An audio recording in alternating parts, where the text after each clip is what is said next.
You're listening to the School Leadership Reimagined podcast, episode 326. How do builders like us make a dramatic difference in the lives of our students in spite of all the obstacles we face? How do you keep your vision for your school from being held hostage by resistant teachers, uncooperative parents, ridiculous district policies, or a lack of time, money, or resources? If you're facing those challenges right now, here is where you'll find the answers, strategies, and actionable tips you need to overcome any obstacle you face. You don't have to wait to make a difference in the lives of the people you serve. You can turn your school into a success story right now with the people and resources you already have. Let's get started.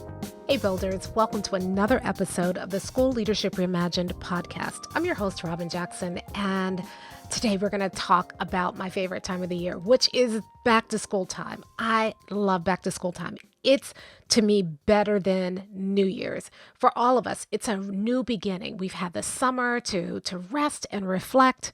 Some of us work too hard this summer, but I'm not going to scold you about that because we spent the summer thinking and planning about the year. You know, when I was a teacher, I used to spend the summer thinking about all the things I was going to do with my kids for the year and how I was going to try things differently. And I couldn't wait to get back to school so that I could get my classroom set up and really, kind of make a bigger difference.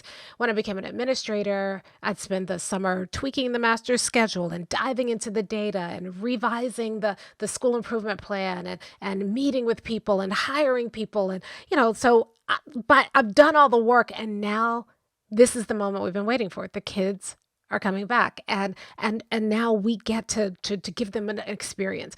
And every single year, just like in New Year's where we make New Year's resolutions, right now is a time we're all making school year resolutions, right? So some of us have resolved this year, I'm going to get better at protecting my time.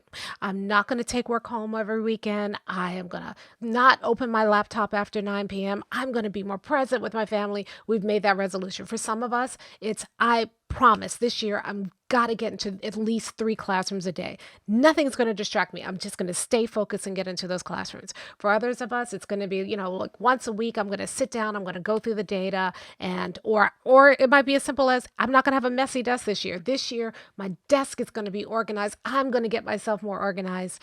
And even though we make these resolutions, we all know that a month from now, we are likely to have already broken those resolutions, right?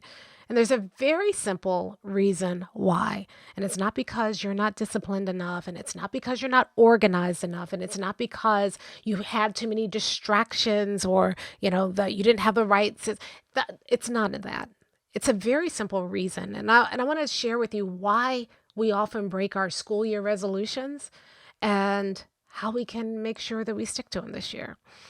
So in order to kind of talk to you about why, I need to go back a bit. So during the boot camp that we had a couple of weeks ago, we had something called the Builders Roundtable. So every day during the boot camp, you had an opportunity to win a spot at the roundtable. And there were like 6 or 7 spots available. And the roundtable was an opportunity for you to come with some other builders and get coached by me on a challenge that you are currently facing. And normally the roundtable is kind of done privately, with just the winners. But this year I decided to let people kind of eavesdrop on that conversation. And during that conversation, 3 incredible things happened. I'm going to share one with you now. I'll talk to you about the other 2 later because they were so good. They probably need their own episode. But I want to talk to you about one today because there was a principal who was there, and she was trying to figure out what she wanted to talk about. And the challenge for her was that she's a good principal. She's not struggling. She's not about to be fired. She's doing everything right according to her district.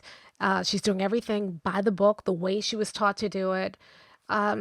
So this is not somebody who is desperate for an answer, right? And so she's trying to think of what she wants to do for the coming school year. And I find that to be true for most builders. Most people who are attracted to buildership are not attracted to buildership because they're drowning, right? When you're drowning, you just want to breathe, right? The people who are attracted to buildership are attracted to buildership because they're good. They are doing a decent job. They're doing all the things that they've been told to do. They are doing leadership well. And even though they're doing leadership well, they're finding that leadership isn't enough.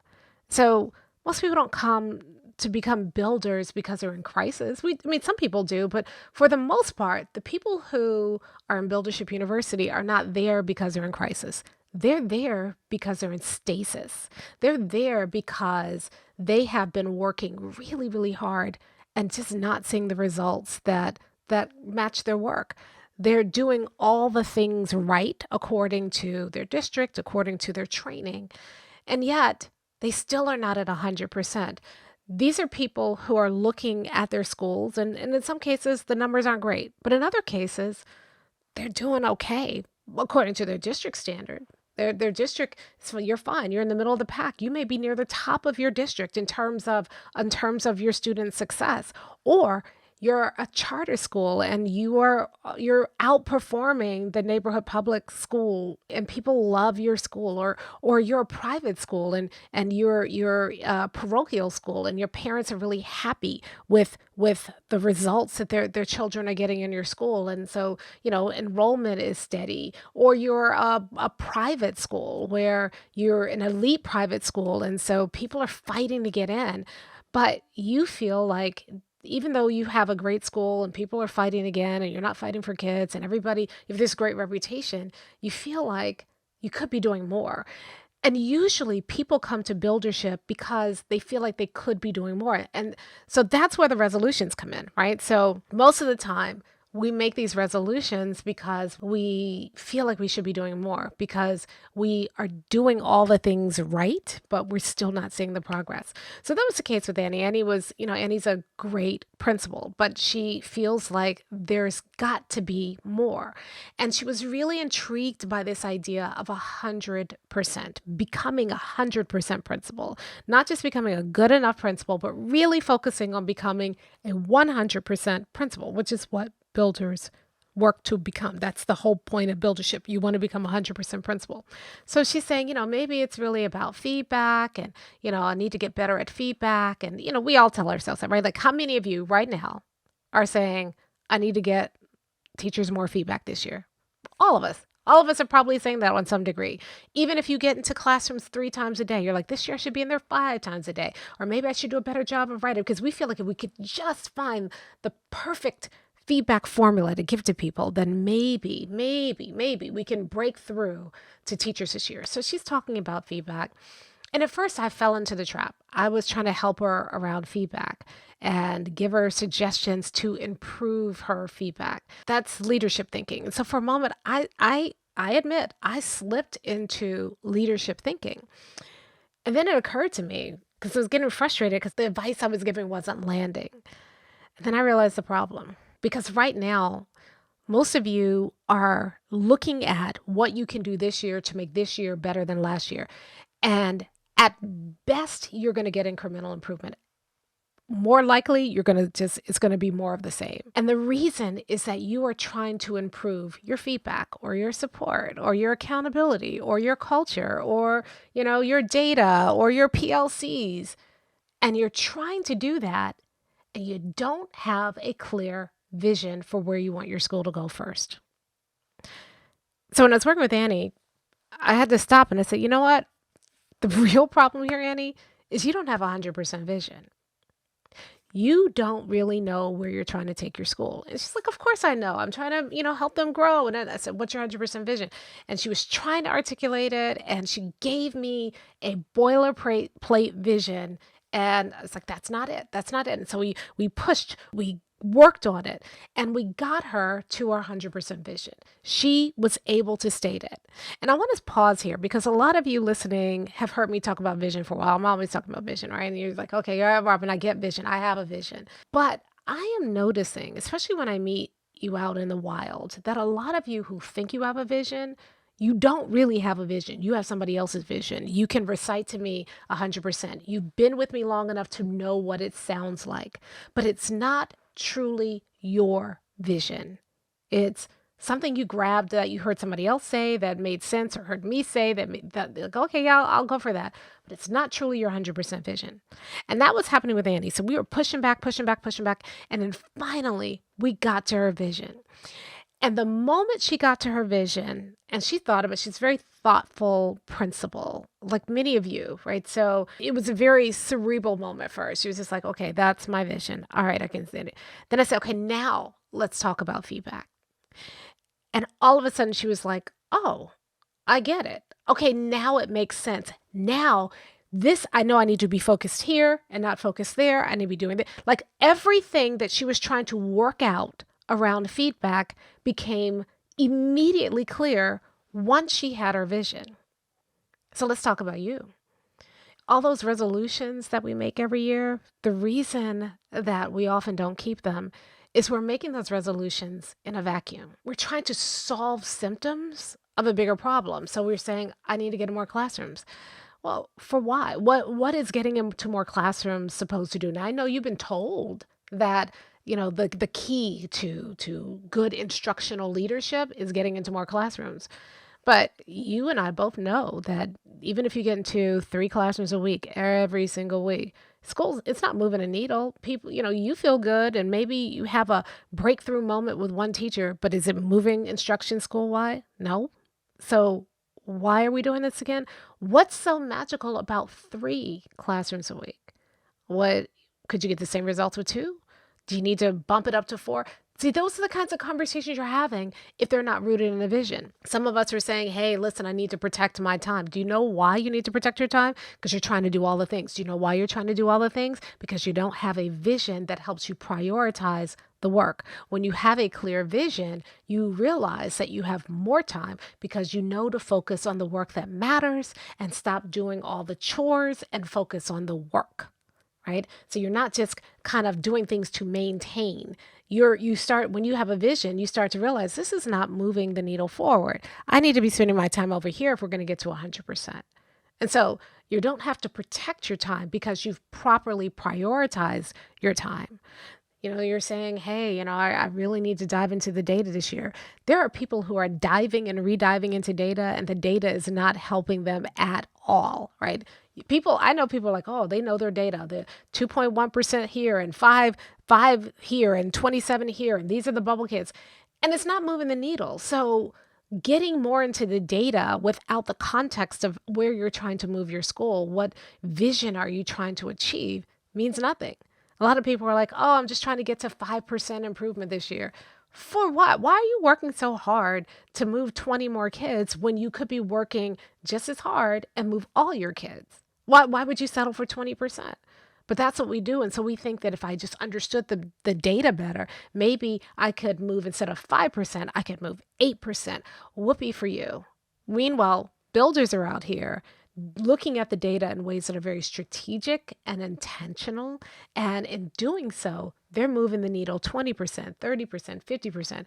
I was talking to a principal and she was saying that she's had so many gains in such a short period of time by just having clarity around her vision and getting that alignment around her vision that she's worried she's going to get investigated. So we are wasting our time creating resolutions to help us conform more into what we think we should be, and then breaking those resolutions a month from now, and then beating ourselves up because we didn't stick to our resolution, when in reality, the resolution wasn't worth sticking to in the first place because it's not going to significantly or even fundamentally change things in your school.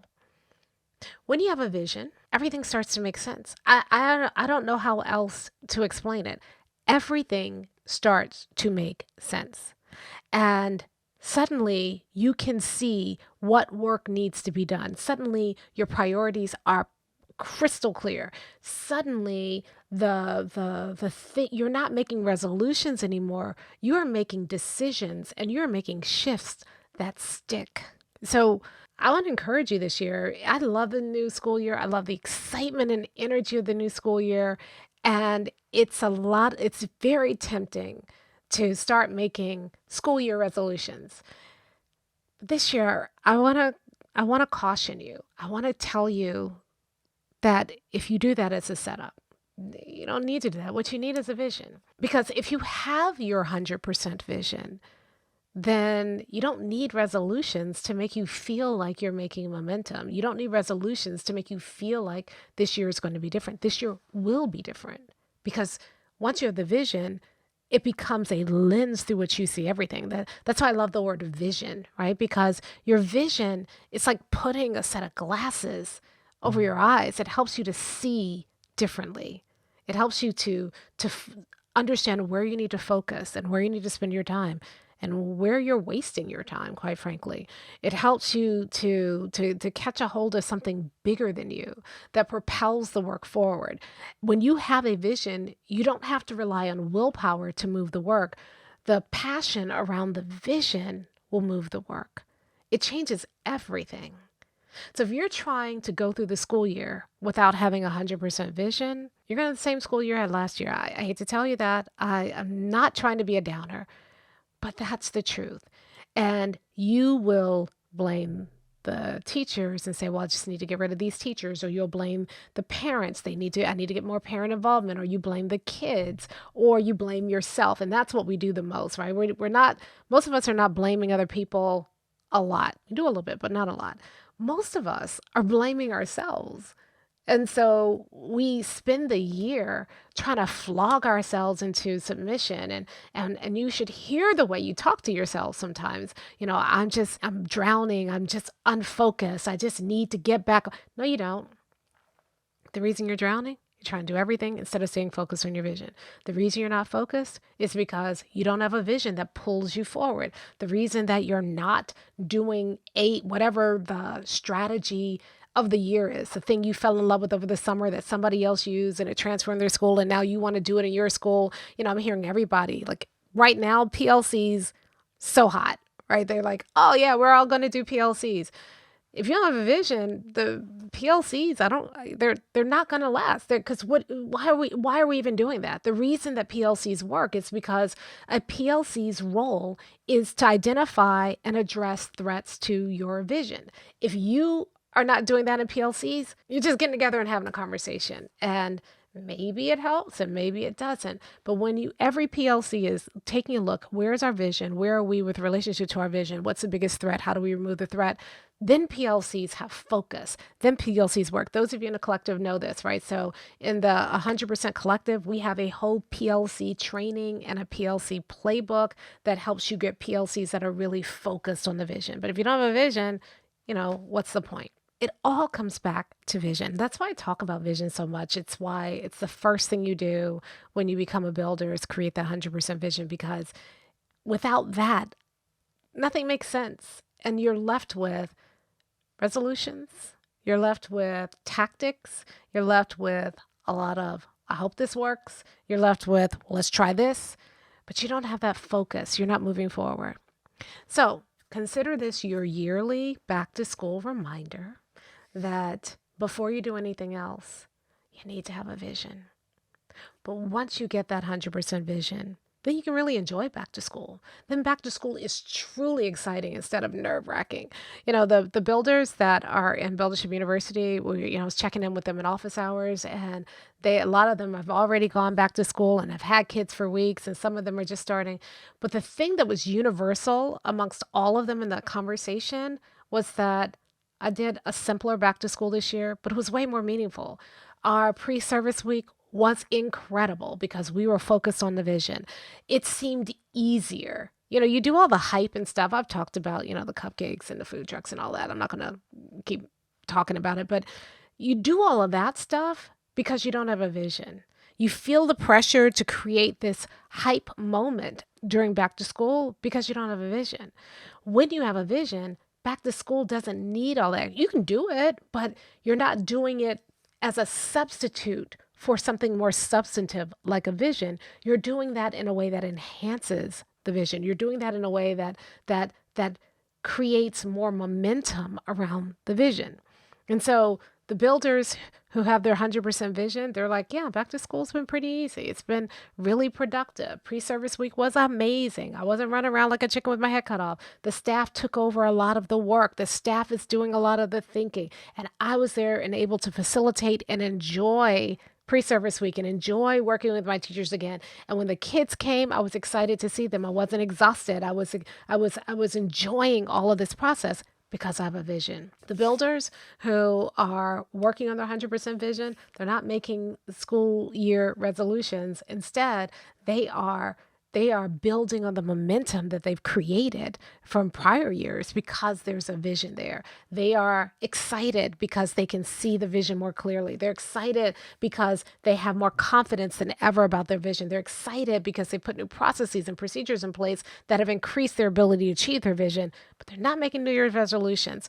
And they don't have to. Because you don't have to protect your time from your vision. The vision protects your time for you. You don't have to get in more classrooms because of your vision. The vision tells you what classrooms you need to be in and when. You don't have to, implement a new program because the vision helps you to figure out what needs to happen. You don't have to, worry about district initiatives because the vision shows you how to take every new district initiative and turn it into something that serves your vision. You don't have to worry about the data because the vision tells you what data to look at. It all comes back to vision. That's my challenge for you this year. I want you to enjoy back to school. You deserve to enjoy back to school. I want you to feel like the work you do is making a difference. I want you to enjoy the momentum rather than starting from scratch every single school year. I want you to be able to make good decisions you can be confident in and make those decisions quickly. I want you to be able to feel like you're finally making progress. But that only happens when you have a vision. And so this year, I wish you all a wonderful back to school. I think this can be an incredible year, but it all starts with a vision. And so if you don't have one, this is it. This is the secret. This is the secret to being able to stick with things this year. This is the secret to making this year the best year ever. It starts with a vision. So go out and spend the time. Don't just grab somebody else's vision. That's not. Don't just go and throw a vision and think it's going to happen. It has to be a vision that you really love and it means something to you. It has to be a vision that is your vision, not somebody else's vision, your vision. But when you do that, you can go into the school year with confidence. You can go into the school year with feeling creative and energized and excited. And that energy, it's going to infect everything around you so that everybody starts to feel it. And you can go into the school year with calm and confidence. In other words, you can go into the school year like a builder. I'll talk to you next time. Hey, if you're ready to get started being a builder right away, then I want to invite you to join us at Buildership University. It's our exclusive online community for builders just like you, where you'll be able to get the exact training that you need to turn your school into a success story right now with the people and resources you already have. Inside, you'll find our best online courses, live trainings with me, tons of resources, templates, and exemplars, and monthly live office hours with me where you can ask me anything and get my help on whatever challenge you're facing right now. If you're tired of hitting obstacle after obstacle and you're sick of tiny little incremental gains each year, if you're ready to make a dramatic difference in your school right now, then you need to join Buildership University. Just go to buildershipuniversity.com and get started writing your school success story today.